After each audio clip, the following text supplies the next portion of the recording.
Hello, and welcome back for another episode of Exploring Inclusive Tourism. And today I am delighted to be joined by Claire and Steve. Would you like to introduce yourselves? Hi there, I'm Steve Welsh. I'm one of the founders of Holistic Thinking Holidays, and this is my wife, Claire. Hi, I'm Claire Welsh. Welcome, and thank you so much for joining me today. It's a real pleasure to have you on here and to understand more about your business as well. So, would you like to give a quick overview about what it is that you do and why? Yeah, so what we do, we have a business now that has accommodation in 13 different locations dotted around the country that is particularly focused on providing accessible holidays for people with complex needs. So people that need a bit more than wheelchair access. So that need profiling beds and hoisting, things like that. And what was it that basically encouraged you to start the business, I guess, is for want of a better word? So, my professional background is I'm an occupational therapist, and in more recent years have worked in case management as well. So I've been doing that job for, goodness me, 35 odd years. So it's been my liaison with multiple families, working with children and young people with complex disabilities, and just hearing from them how difficult it was to find holidays that work for them. That's often the hardest thing, isn't it? I know I'm part of various different Facebook groups, for example, and that's always the biggest challenge. I mean, I look at holidays from the perspective of finding somewhere suitable to take my autistic child. But I know there are lots of people that have got physical disabilities and just don't want to leave the home because they don't know what to expect. And you can often hear those horror stories where people say their accommodation's accessible, but then in reality, it really isn't, is it? Absolutely. Yeah, and that's exactly where we were starting from. So through Claire's work, she spent a lot of time visiting families that have exactly that issue. Do you want to just explain a little bit about that history? Yeah, sure. Lots of families that I worked with said that as soon as their loved one became unable to do standing transfers and needed hoisting, that their opportunities and their options for holidays reduced dramatically. There are a number of buildings, petite houses out there that have been adapted with ceiling track hoists, wet rooms, sometimes profiling beds. So there is accommodation out there, but invariably those are just another set of four walls, generally at quite a high price, not suitable for all families, where you still got to get in your vehicle to go out for the day and do something nice as a family. And we wanted to see if we could find something that fit the need for a big gap in the market where these families couldn't afford what was already out there, because lots of these families are struggling by on benefits because they've given up work to care for their loved one. And also siblings, grandparents, the whole family, and not least dogs. So we wanted to look into providing something that would provide a holiday for all of these people at an affordable price. And we originally thought about doing a B&B. We were going to buy a big old rambling house near the sea somewhere and adapt it so it met the needs of these families. But actually, for one reason or another, that didn't happen. And we thought, what about a caravan? Could we take a wheelchair accessible caravan and upscale it to meet the need? So that was where this journey began, with a question: could we do this? Yeah, so we were a little bit naive when we started out on this journey. We thought we could just buy any old caravan and start taking walls out and making rooms bigger and putting wet rooms and things in. In the very early stages, we were put on the right track and told that wasn't a very sensible thing to do. The caravan would probably collapse if we started taking the walls down. But we were told at that point, this is back in 2019, there were already wheelchair accessible caravans available, and they already had wide entrance doorways, sliding doorways inside, and already had a wet room. So that then gave us a starting point for producing something that was a higher level of spec for accessibility. When we bought the first caravan back in 2019, it became apparent a month or two down the line that we didn't really know whether we could get a hoist in it. And we approached a couple of companies through Claire's contacts, through her work. Initially, you said that it wasn't possible. But eventually we found a business that was prepared to work with us. And we now install H-frame hoists into all of our caravans. And I think today they've installed about 13 into caravans that we still rent out, and two to for other families and charities that have seen what we've done and wanted to do something similar. That's amazing. And I think as well, something that you mentioned, Claire, about people being able to take the dogs, because obviously people use dogs as therapy dogs as well, not just you know, if they can't see. And I think that's really important as well, because not many places allow that. Exactly. And actually, if you want to book a wheelchair accessible caravan on any of the general parks, you can't take your dog unless it is a registered access assistance dog. Whereas we, again, you know, people have pets and they want to bring their pets on holiday. So we chose our caravans so that they provided a holiday for the whole family, whoever was disabled within that group, and they can bring their dogs, and they're all on these family friendly parks. If you don't want to get back in your WAV for a whole week, you don't have to. There's lots on park or on site within walking distance that you can get to.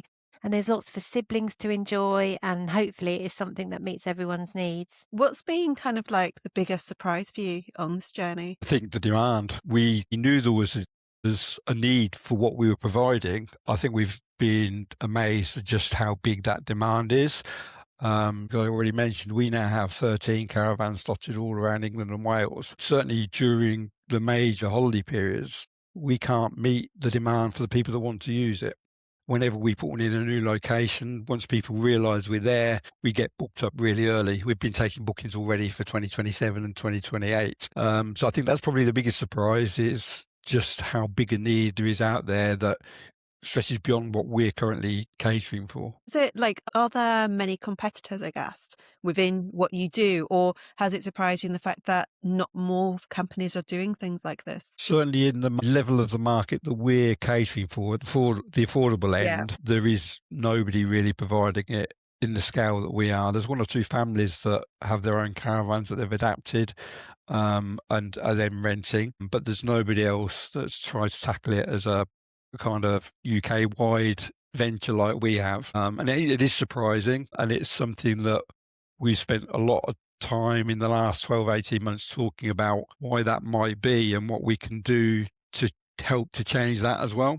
If I can add, can I add to the surprise factor?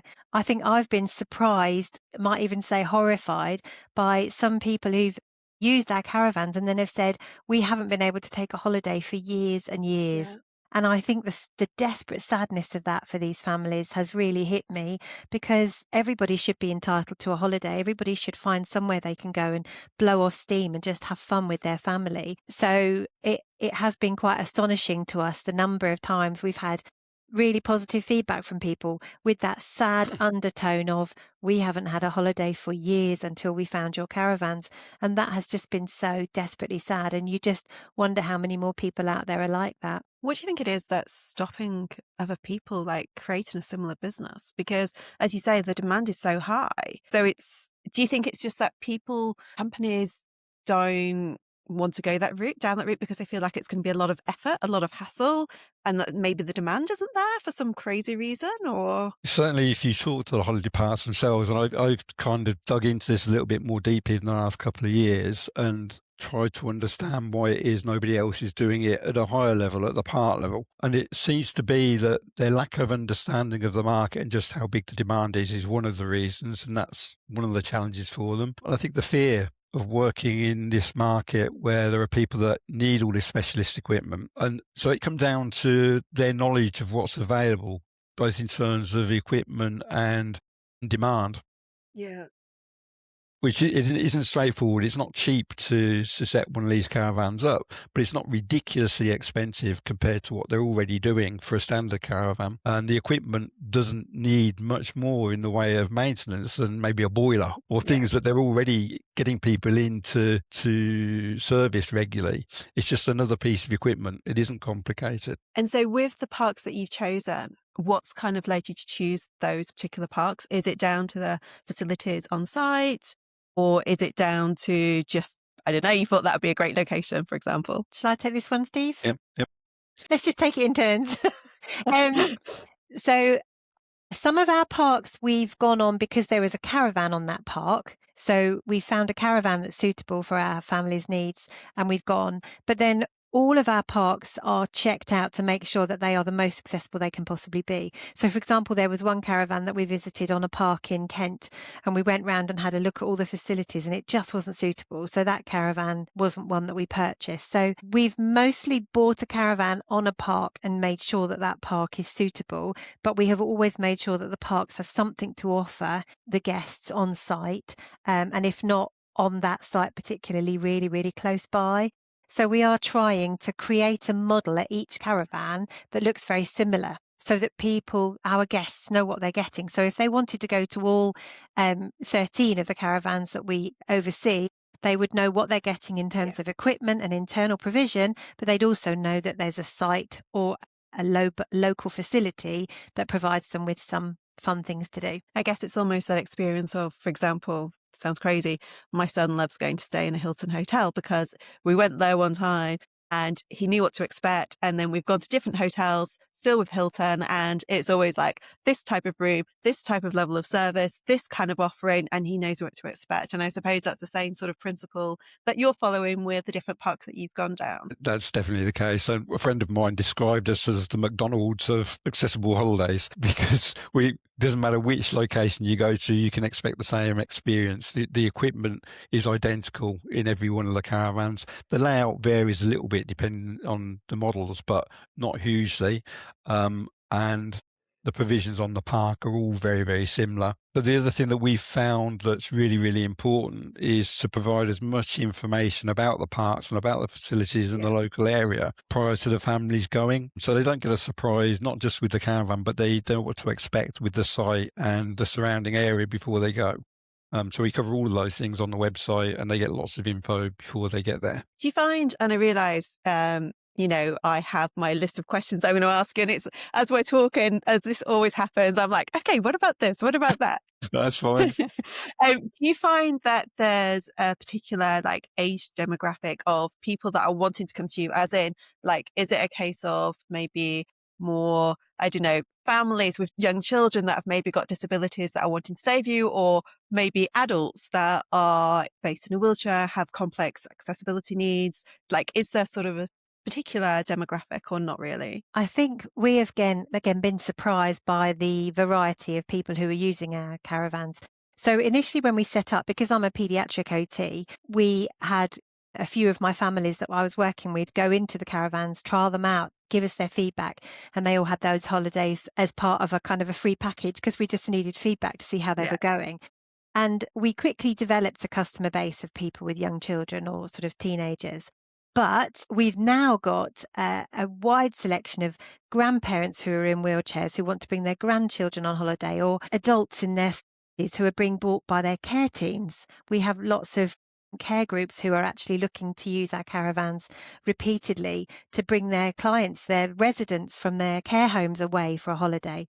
So it's really been extremely wide-reaching. The further out the information has got about what we provide, the more our client base varies. And it's actually been wonderful to see that out of the school holidays, which of course are high demand, we're still filling the caravans with these other types of people, and also people who've maybe just got limited mobility. They might not even need the hoist or the hospital bed, but they actually really appreciate the wide doors and the level thresholds, and they appreciate the fact that we're putting seating in that's easier to get on and off. The toilet is raised and has rails around it. So even for people with sort of moderate mobility issues. And I think the other thing that makes our caravans stand out from the standard ones you can rent is we try to make them really homely and as little clinical appearance as possible. So we go in for pictures and clocks and soft furnishings and all sorts of things to make it feel like a home from home, because everybody deserves that on holiday. No, that makes a lot of sense. So what would you say has been a real positive story or highlight since you've been running this business? I think the number of people that just keep coming back. Claire, I don't know whether you've got that guest book review there in front of you. So this is a review from our first paying guest back in 2020, who's become a returning guest. But I'll let Claire read the first lot of feedback we had from a paying customer. Yeah, so this is in October back in 2020. Very comfortable, clean caravan. Ceiling hoist is an absolute first for us in a caravan. and is so good to use. The profiling bed, also really good, made our stay feel like being at home.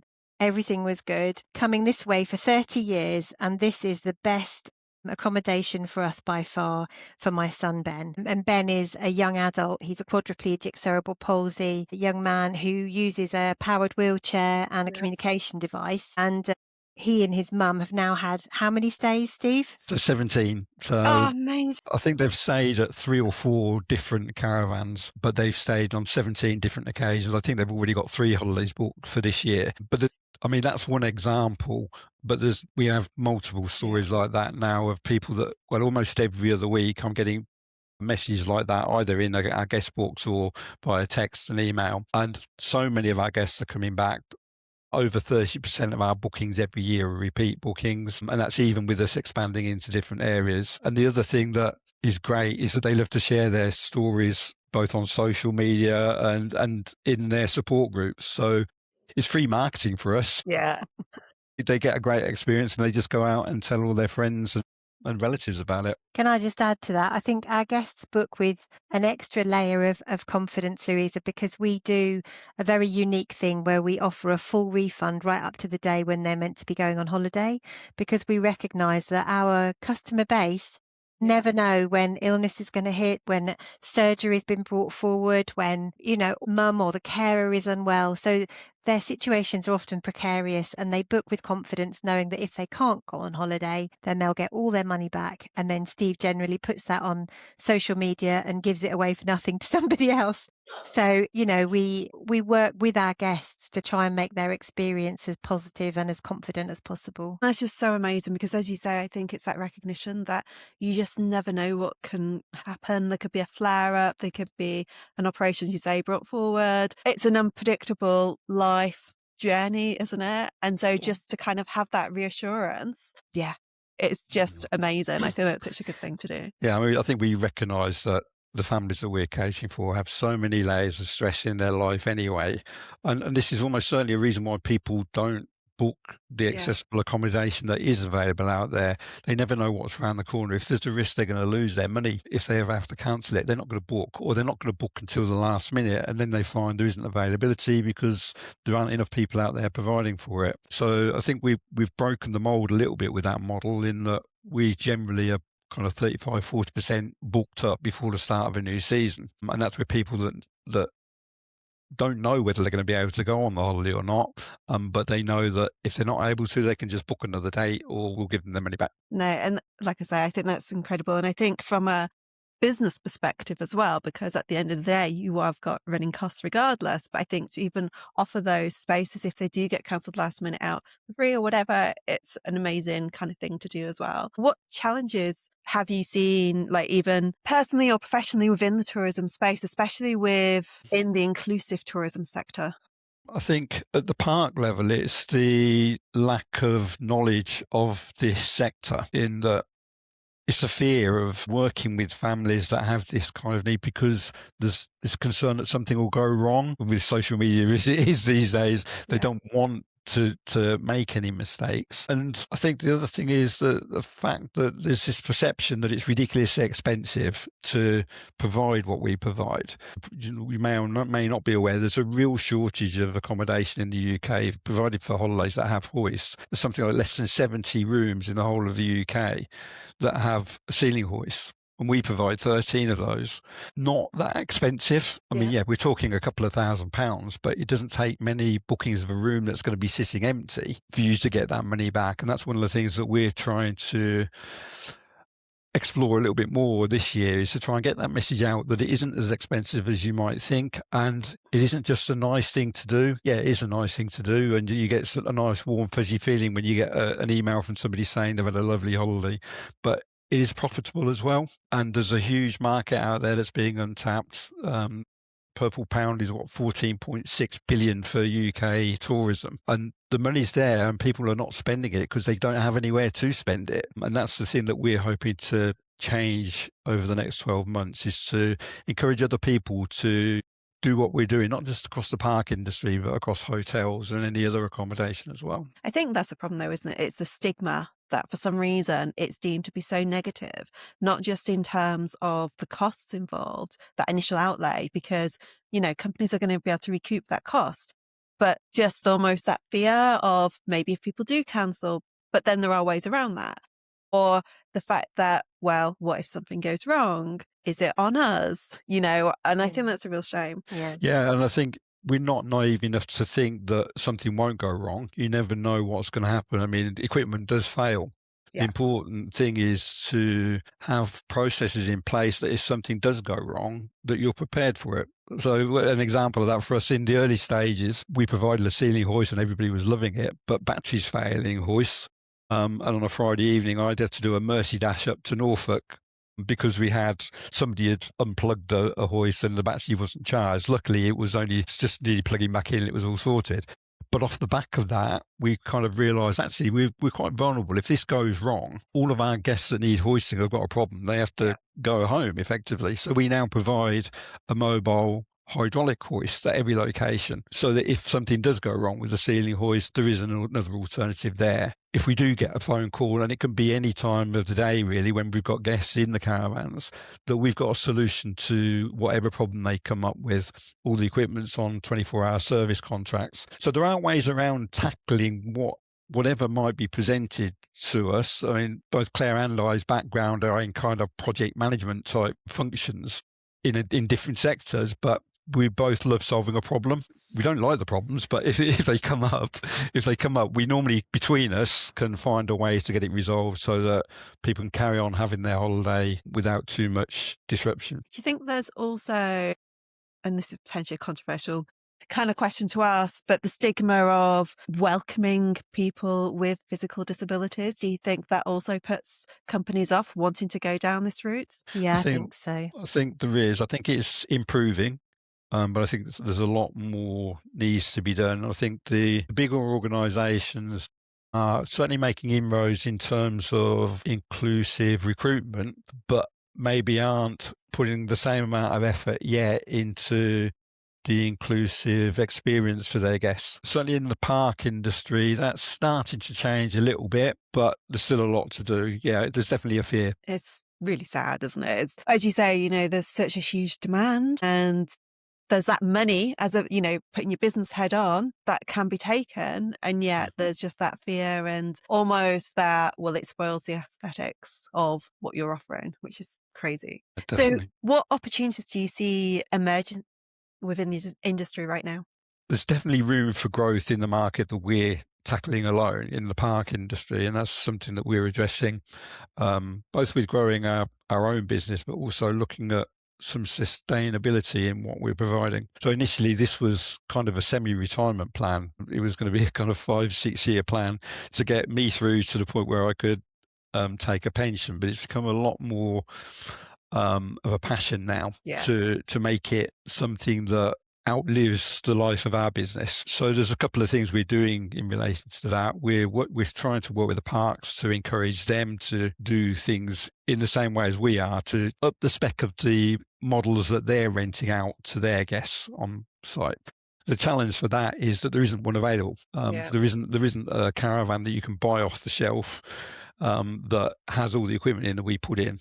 So we're having to take something that's made for anybody to use that isn't a wheelchair user really, and then upgrade it to put all the extra kit in. So one of the things we'd hoped to do was influence the manufacturers and the parks to look at what we're doing and improve that. And in the last 12 months, we've started to make some inroads into that. And Amazing. During this year, we're expecting that there will be the first accessible model off a production line that has all the equipment that we provide in it. So we're working with a manufacturer up in Yorkshire, and the hope is that the parks will take that on board, and even if they just have one on their major sites that are all already accessible enough that somebody that has the need for hoisting can still do all the other things on park. So it wouldn't work for every site, but if the site is flat and the facilities are accessible, there's absolutely no reason why they shouldn't have one of those vans in there already doing what we're doing. So that's the biggest thing that we're hoping to influence this year. No, that's incredible though.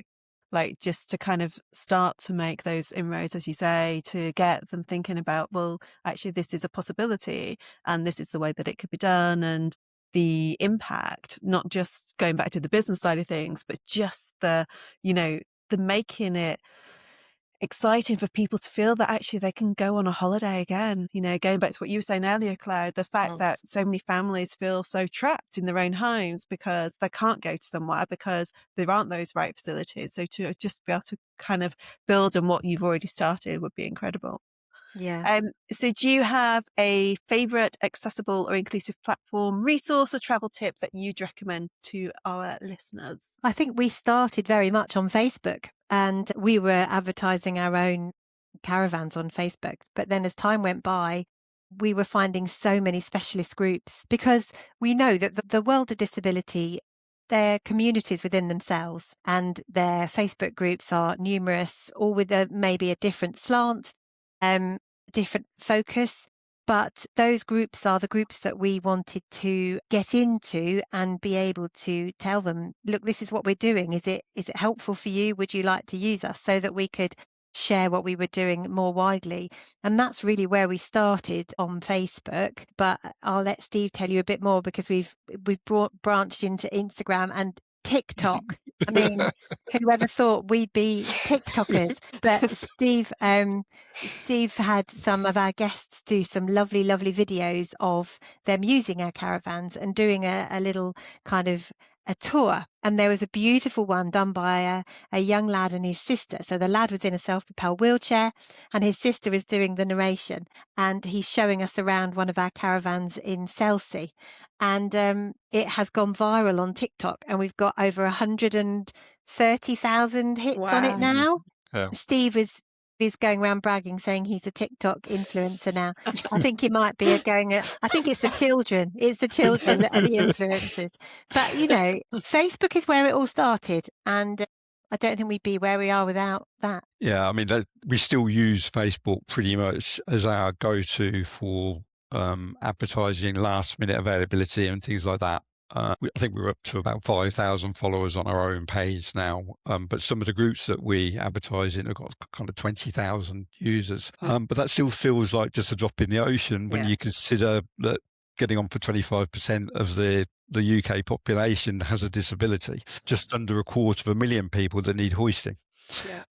So we've got a long way to go to reach everybody, and almost every week somebody finds us for the first time and says, can't believe I've only just found you. But the other places that we use now, so our preferred places to advertise outside of Facebook, there's a website called Accessible Holiday Escapes that covers all sorts of accessibility, predominantly UK, but there are some overseas accommodation advertising on there. So that's like a directory. Yeah. And the other one we use is Tourism for All, which again has a dedicated kind of directory. We also work with 2 or 3 charities that we give away free holidays to, and some of those have their own kind of directories on their own pages. But yeah, they're the major places that we look for. But we don't really advertise outside the disabled community. I mean, one of the things that Claire said about was when we set up, we were expecting it to be families with young children. And then outside of school holidays, we thought it would just be any Tom, Dick and Harry using it, really, not just people with a disability. But very quickly, we found that there were enough people just within the disabled community to fill up all of our holiday homes that we don't need to advertise generally. So we don't use Booking.com or Airbnb or any other standard directory that charges a commission. Again, anybody that's charging a commission for taking our bookings is just making our holidays more expensive. And that's one of the key things. We need to keep our costs down to make it work. No, and there's a lot of power, isn't there, in like getting involved in the groups and stuff. Like I said before, I've used groups for all sorts of topics for my son. And, if people say, I've done this or da-da-da-da. And it's just incredible because that's how you find out about what actually is good and suitable for your needs and based on your requirements. Whereas just random posting, or you could get lost. But TikTok, I think, I occasionally use TikTok, but for the purpose of connecting with other SEM parents.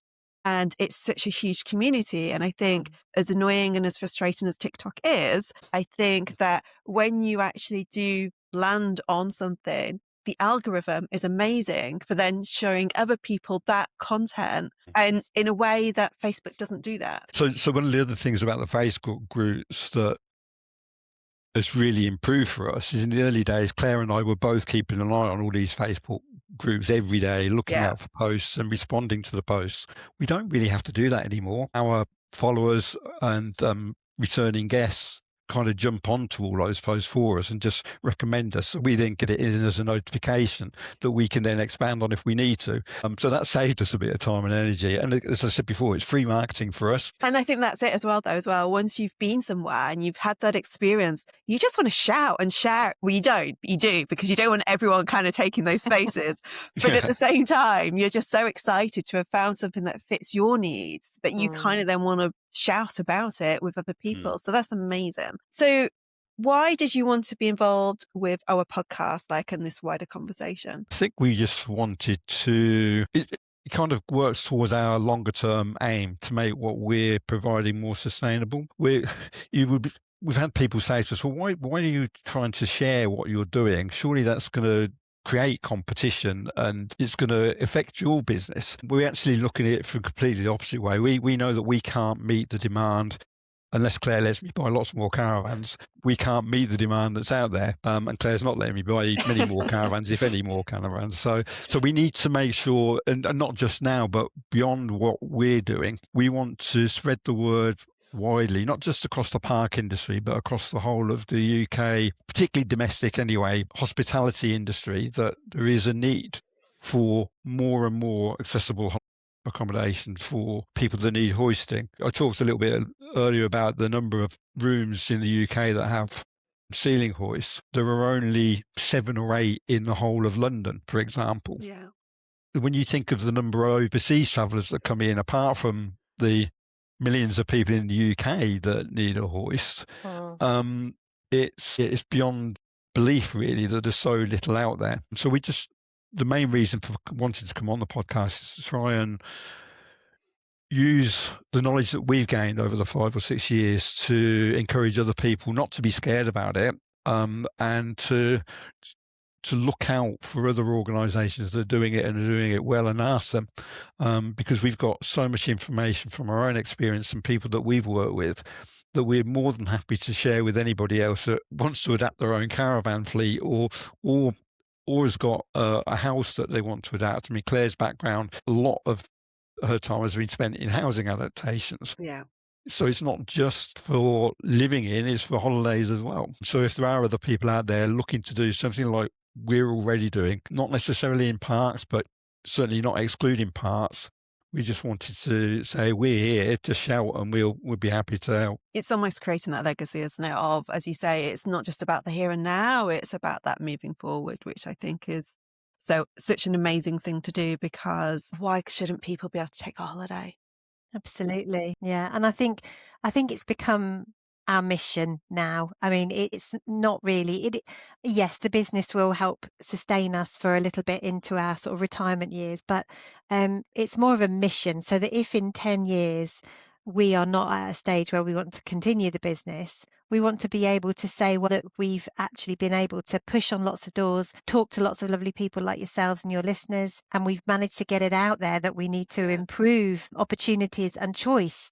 It's choice, isn't it? Why shouldn't the disabled population be able to choose where they want to go on holiday and not be limited to such a small group of offerings, really? And the more people we can talk to about this, then the wider that will get talked about beyond us. Yeah, so I mean, even if you just consider our guests beyond the life of Holistic Thinking Holidays, this year we'll probably provide over 650 holidays.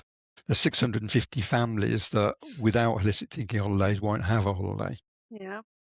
Or not one they can afford. And that's beyond, if you think beyond that and the number of people we're not even reaching yet, we want to make sure that it continues long after we've stopped doing it. Yeah, I think it's so, I can't say it enough, I think it's such an important journey that you're going on in trying to do this, because it's just making people feel like they don't have to be trapped at home. they can have that freedom, even if it's only for a few days, because actually it feels too scary to be away from home for too long because they don't have those comforts. They don't have the medical staff nearby or those scary thoughts that they've got going in their heads because actually, they never know, are they going to need to go dash to hospital?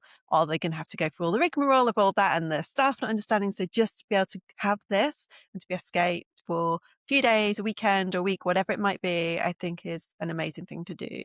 So if you had a magic wand that you could use, what would you change about the tourism industry? Do you want to go first, Claire? Well, Give me time to think about it. Yeah, I think their provision should be proportionate to the population. So I think 25% of all holiday accommodation should have the facilities in them that we are providing, should have way beyond a wheelchair ramp and a wider door at the front entrance.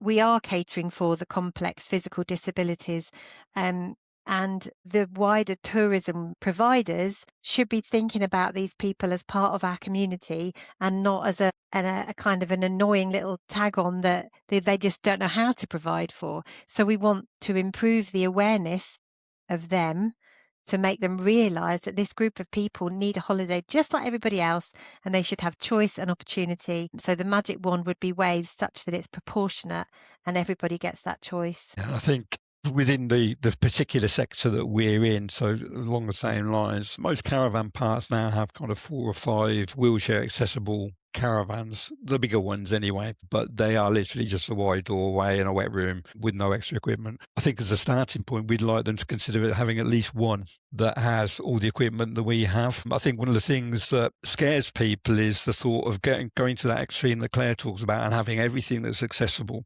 sees beyond them. But if you start small, if you just take some little steps and try and work with what you've already got and improve what you've already got, even if it's just in terms of the accessibility around the facilities, that's the starting point.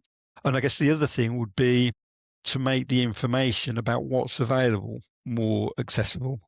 So that's the other challenge that families have, is that even where there are companies out there doing things like we are and are providing fantastic facilities, they're not shouting about it. If you want to go and find out about access information for any of the major attractions or major holiday parks, you won't even find an accessibility page on the website. If you do find an accessibility page, it will talk about their website's accessibility. It won't talk about their park or anything. And so we want to encourage them to do video tours of the whole park, do video tours of all their accessible caravans, and use wheelchair users, get the people with lived experience into their facilities and showcase what they're doing, because there are people out there doing fantastic stuff, but nobody can find it. I think it comes down to the training again. I think they're not familiar with that sector and haven't been trained in what's needed in terms of these families and what they expect before they even get to their holiday home. Thinking of the parks specifically then, do you think that, inclusivity and everything else feels like it's often a buzzword and that it's about ticking the box? Do you think that it's because they don't really understand the practicalities and that it's more than just that we've got wider doorways, we've got XYZ? That's the kind of educational piece, I guess, that's missing. Absolutely. Yeah. And I think one of the things that is interesting is changing places is obviously pushing the boundaries now. And lots of facilities are including a changing place now. For example, there's one of the parks that we're on. They've got a fantastic changing place style changing room in their swimming pool area, but they had no caravans for people needing hoists. So until we were there, it was a bit of a mismatch, really. I think that it's a lack of education, a lack of understanding. And as Steve's alluded to, it's a fear. And I think with a bit more education, a bit more understanding and a push from the top somewhere to say this is possible, this can be done, hopefully it should become part of sort of a normal expectation and not just a tick box exercise. I mean, that particular facility that Claire talks about, we were walking, when we went to look at a caravan on this particular site, we were wandering around it, talking about changing places and what we'd expect to see in a disabled changing facility. And eventually when we got to the pool, we asked to see their disabled changing room. And when they swung the doors open, we were amazed because we'd not seen anything like it on a holiday park before, but they didn't know that that's what they had there. And you still to this day won't find it on their website that they have this facility. So people don't know unless they're booking through us. They don't even know that it's there. And then they'll say, well, it doesn't really get used. Ow. What a surprise. It doesn't get used because nobody knows it's there. Nobody knows it's there, but nobody that actually needs that provision is there unless they're in our caravan. Exactly. So it's information as well. It's information and education and understanding from the people running these parks and, in fact, any kind of tourism provision. And realising that it doesn't take much, as Steve said, to just step up and provide that little bit more. And as you say, it comes back to the marketing. You know, it's almost like, why invest in those facilities if you're not even going to talk about it and mention it on your website, which again is going to be great for SEO and all the rest of it, and then just say nothing? It seems ludicrous. Yeah, and for the whichever the first park is that grasps it, there is huge potential for them in terms of marketing and social media exposure and national media exposure. If somebody grabs it and does it well, they could really kind of corner the market very quickly. And that's what it needs. It needs somebody to grab the bull by the horns and say, we're going to go for this. The holiday parks, there's a lot of jealousy amongst the holiday parks. And if one park sees that another park is doing something a little bit better, bigger and better than them, they'll want to be involved and they'll want to go that step further. It just needs that first one to take that important step. And this year, I think it'll be the year. Let's hope so. Let's hope so. So let's talk about a fun closing question for this. If you could take a dream trip tomorrow with zero barriers, where would it be and why? So we've been very lucky to have just had a fantastic holiday to the Caribbean, and I would love to go back again. There's still lots more I want to see. So, yeah. My answer would be I sponsor an elephant on a park called Sheldrick Wildlife Park, which is in Kenya, and I would love to go there, and I would love to go and meet my elephant that I sponsor. That would be incredible, wouldn't it? It would be. I can't imagine they have too much wheelchair accessible kind of tracks around there, though. If I was in a wheel, I mean, you know, that question to us is obviously very different because we don't have those challenges ahead of us. Wouldn't it be lovely if these destinations were achievable for all? Absolutely. Absolutely.